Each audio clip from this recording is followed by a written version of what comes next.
You can see it is still gloomy out there, but a big question that a lot of us have here, David, when and will we see any type of tornadoes? You know, there's a possibility of tornadoes. Tornadic activity increases with these tropical systems the stronger they get. So the more wind energy you have with the tropical system, the higher chance of getting tornadoes as well. And they typically occur in those rain bands to the east and northeast of the center of circulation. So actually, we'll need to be watching for isolated tornadoes with the bands as they're rotating into Galveston County, Missouri County, even parts of Harris County, and over towards Chambers County as we head through the evening. It's the area there in light red that has a 5% chance of an isolated tornado within 50 miles as we head through the rest of the evening and overnight hours.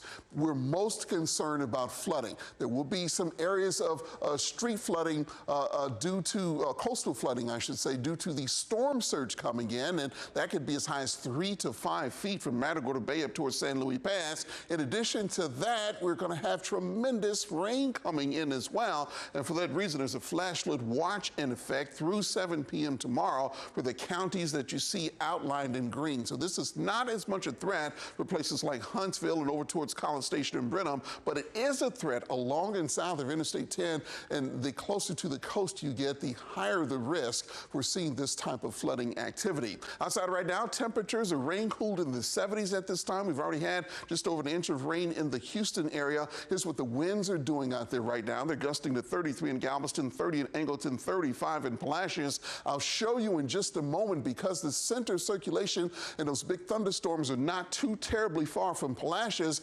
Winds there are going to be picking up over the next couple of hours to more than tropical storm force, possibly even gusting to more than 50 miles per hour. So we've been saying all afternoon that if you live in and around the Houston area, the time to be off the roads is about 7 o'clock. It's a little earlier if you live near the coast. I would say you don't want to be going over the causeway, for instance, say after about 5 o'clock or so, because those tropical storm force winds will begin to increase by then, and then that will certainly be the case around Matagorda Bay.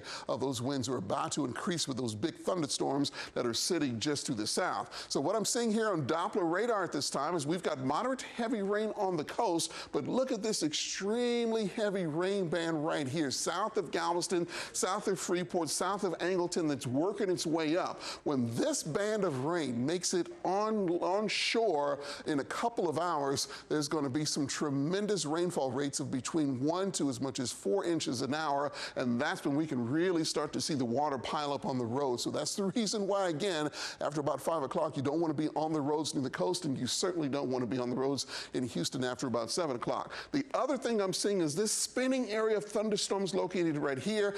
Every now and then we're seeing lightning with it, but what I'm most concerned about with that band of rain is these high winds that appear to be showing up on Doppler radar. Now, this is aloft. These winds are gusting 50 to 60 miles per hour in that band of thunderstorms, but look at how close they are to the Matagorda Bay region in Port O'Connor. That's going to continue spreading northward into that region over the next couple of hours, so expect strong winds to begin spreading in there as we head into this evening. This thing's about to get very dangerous for those of us living near Matagorda Bay and over the rest of the area along and south of Interstate 10 as we head through the evening. There's a look at the moderate to heavy rain that's made it to the coast. Over Houston right now, we've got some heavy downpours near Humble. The rest of the rain is light at this particular time, but you can see that huge massive rain to the south is going to be working its way in. Future Track says that will continue to happen during the evening hours. That really heavy band of rain I was talking about, it has it over parts of Missouri and Galveston and Matagorda counties.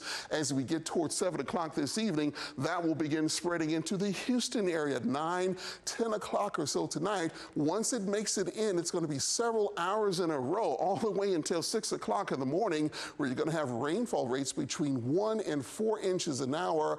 That is easily enough to overwhelm the draining system and cause tremendous street flooding and flash flooding in and around the Houston area and to the south down towards the coast. Things will begin to improve as far as rain falling from the sky between 6 6 o'clock in the morning and noontime, but there could still be some issues out there because there's still going to be a lot of standing water, and then after that, we'll continue to see that rain move away. Here's one of our computer models and what it's saying as far as how much rain could potentially fall. We're hearing from the Weather Prediction Center, that's a branch of the National Weather Service.